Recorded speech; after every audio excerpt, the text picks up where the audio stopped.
This video is brought to you by the South Bend Dart Frog Murders. The seniors at St. Thomas More High School are all looking forward to their final year. But 1 week after the start of the semester, the entire city of South Bend is thrown into chaos by a serial killer dubbed the Dart Frog.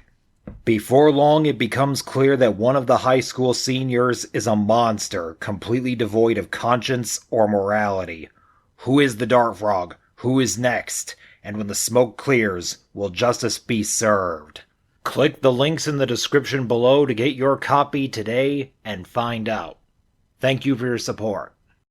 The following presentation is non-profit and is intended for entertainment purposes only. All events within this presentation are non-canon. Batman and all related characters are the property of DC Comics and Warner Brothers Entertainment. Yugioh is the property of Konami, Shueisha, and TV Tokyo. If they take this down, it's canon.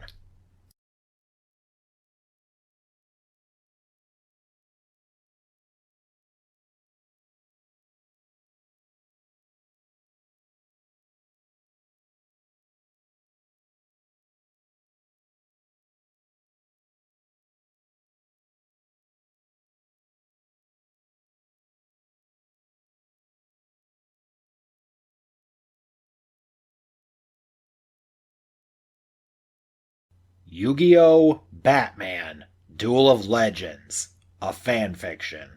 Written and read by Robert Cantor. Chapter 6. The acrid smell of gasoline hung thick in the night air, battling the scent of old stone and decay. Batgirl and Red Hood had been tasked with patrolling Uptown. A group of laughing demons had planned to burn down St. Thomas More's church in the Burnley district, just for shits and giggles. Neither Barbara nor Jason had forgotten how the Joker had desecrated the Basilica of Our Lady of Faith, Gotham's oldest and largest Catholic church. After Joker had broken out of Arkham Asylum for the last time, he announced his intention of disrupting Dick and Corey's impending nuptials by filling the church with his Joker venom during a wedding. Apparently, these particular members of Gotham's latest gang were acting out a twisted homage. Jason barely contained his rage as he and Barbara subdued the would-be arsonists. As much as he hated these punks for imitating the Joker, he didn't want to incur Bruce's wrath tonight. Once the demons' masks were removed, he realized that these weren't hardened criminals. They were just a bunch of teenagers, boys and girls, and some of them were clearly under the influence. No wonder they had been so easy to take down. Their leader was a girl with a shaved head, black lipstick, and 6 piercings on her face. The heads-up display in Jason's helmet identified her as Gwendolyn Kraft. She had been in and out of foster homes since she was 6 years old, and had a long juvenile record. Jason hoisted her off the ground. "If you can explain to me, in 10 words or fewer, why you thought this was a good idea, I might just let you go." The girl, fueled by teenage angst and whatever cocktail of drugs she had consumed, immediately spat on Jason's helmet. "Filthy Catholics and their rules! The only way to live is—" 11. Said Jason, cutting her off. Without warning, Jason delivered a powerful blow that shattered the young woman's kneecap with a sickening crack. She screamed in pain and then passed out. "Was that really necessary?" asked Barbara. "Any woman crazy enough to pierce her face this many times needs more than a slap on the wrist to get the point," replied Jason. The girl's heinous fashion sense aside, Barbara thought of all the people that had been in the church. Apparently, there was a late-night mass going on or something. If she and Jason hadn't intervened, those people would have been burned alive. Fair enough. The truth was that Barbara could understand Jason's rage all too well. The Joker had almost put her in a wheelchair for the rest of her life. And she had been there the night he used Trigon's demonic powers to raise literal hell in the city. Fires, zombies, the Joker knocking down skyscrapers like they were houses of cards. When it was over, she got as far away from Gotham as she could and took an extended vacation. But the image of a giant demonic Joker still haunted her nightmares. The fact that Gotham's criminal malcontents were still idolizing the Joker after that terrible night was sickening. She knew why Batman wanted the laughing demons off the street. Everyone in the Bat family wanted to leave the Joker buried and move on with their lives. As Barbara and Jason resumed their patrols, they got a call from Damian. "Guys, I just tapped into the Iceberg Lounge. Thankfully, it seems the worst thing Cobblepot has planned this evening is letting his patrons gamble on the outcome of the duel." "What kind of odds is the boss getting?" asked Barbara. 70-30, in his favor." "Only 70? asked Tim over the comms. "If the stories are to be believed, this Yugi has been involved in some very curious shows abroad.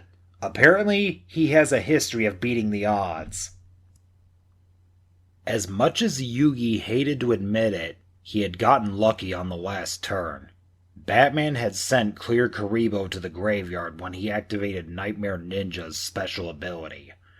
Then, when Yugi activated Clear Karibo's effect, the card he had drawn to intercept Nightmare Sentinel's attack had been Chocolate Magician Girl. He was leading by 1,350 life points, but he had been too close to losing the duel. "Not only is Batman using cards that I've never heard of, he's using summoning methods that aren't currently available to the rest of the world. Who knows what else could be waiting in his deck?" Yugi tried not to worry about what may or may not still be hiding in Batman's deck, and instead tried to focus on what was already in front of him. Fortunately, once a monster was summoned, that card and its effects were public knowledge for both players. Yugi checked the small information screen on his duel disk to see what effects Nightmare Shogun had. If you have 7 or more fear counters on the field, your opponent cannot activate trap cards during the battle phase. Once per turn, you can detach one XZ material from this card. This turn, this monster can inflict piercing damage, and any battle damage this card inflicts is doubled. When this monster is destroyed by battle or by card effect, if there are no spell cards in your graveyard, you can special summon a nightmare monster from your hand or deck. Batman hadn't used his monster's effect on his last turn because he didn't think he'd need it. Yugi couldn't defend with monsters or traps. For the moment, he still had Chocolate Magician Girl, but Batman wasn't going to fall for the same trick twice. He'd find a way around her. "My turn! Draw!"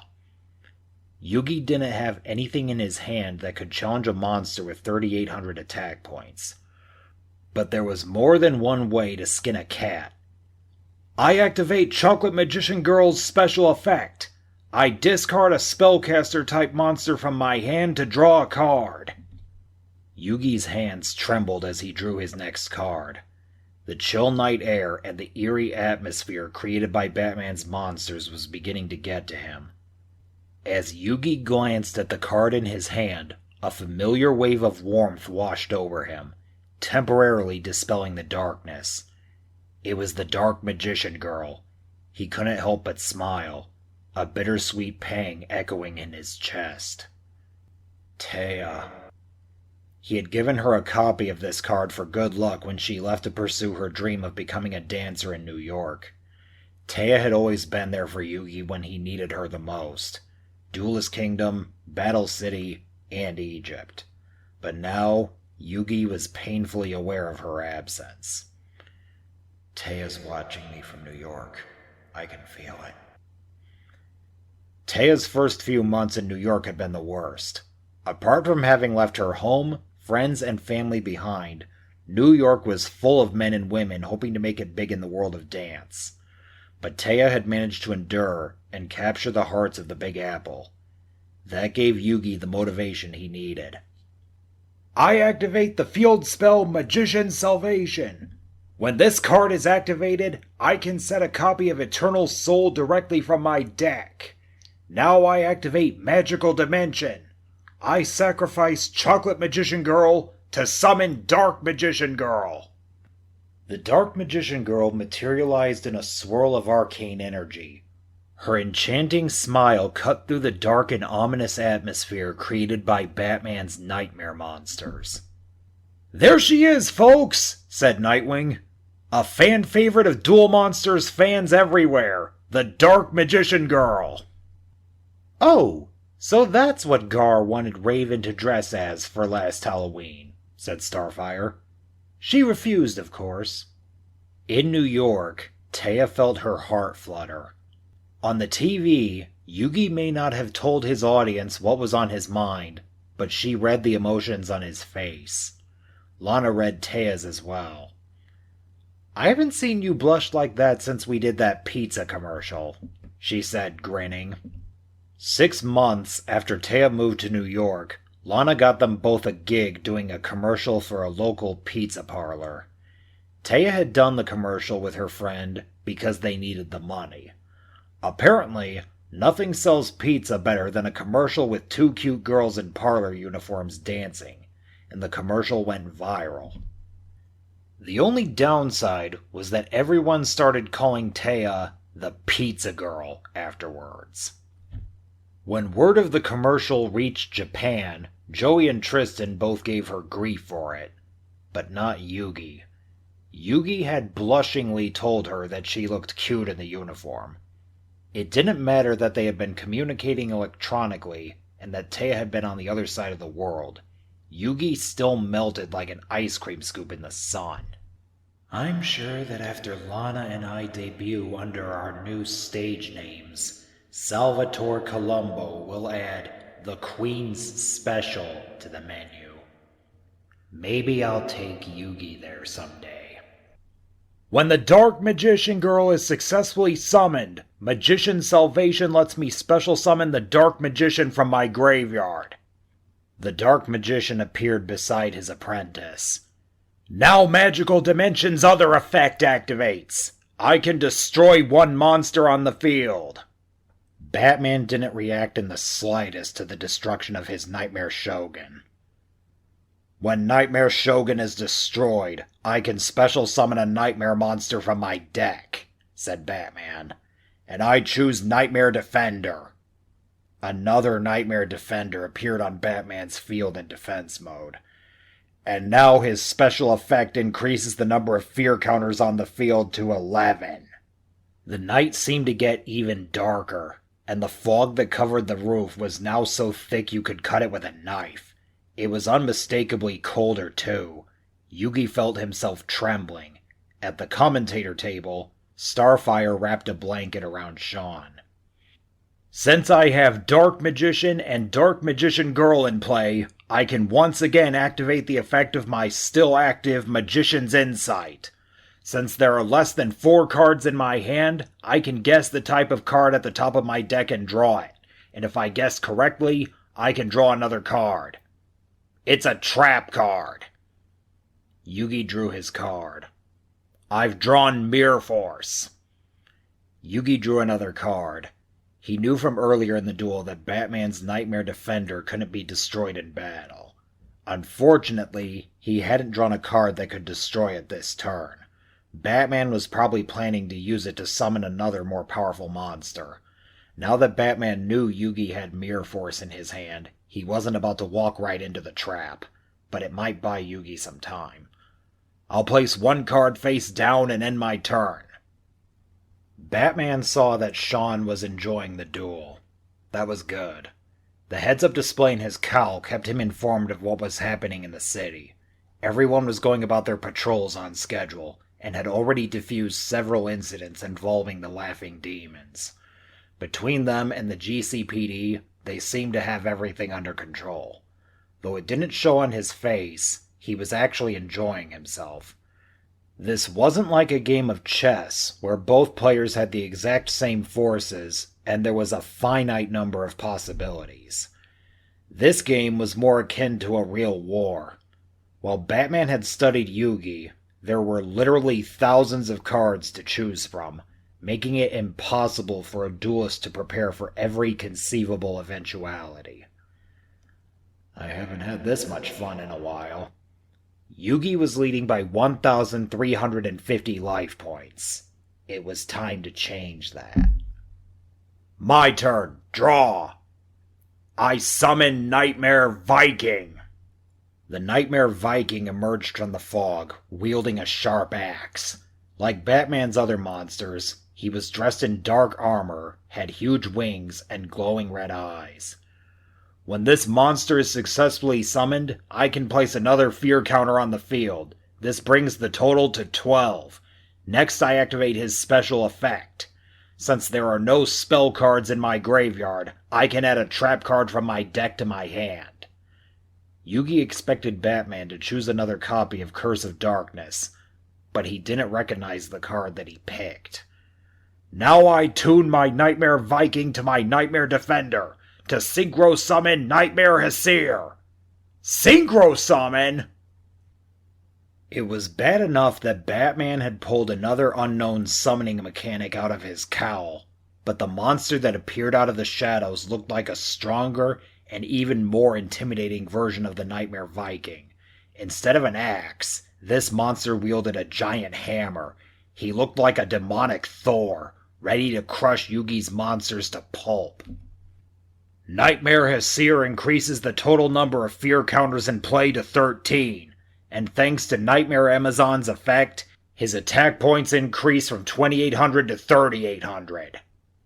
Nightmare Hesir roared with barely restrained fury as his attack points rose. Yugi may have had Mirror Force on the field, but in his gut, he knew Batman had already found a way around it. Since there are no spell cards in my graveyard, I can activate Nightmare Hesir's special effect.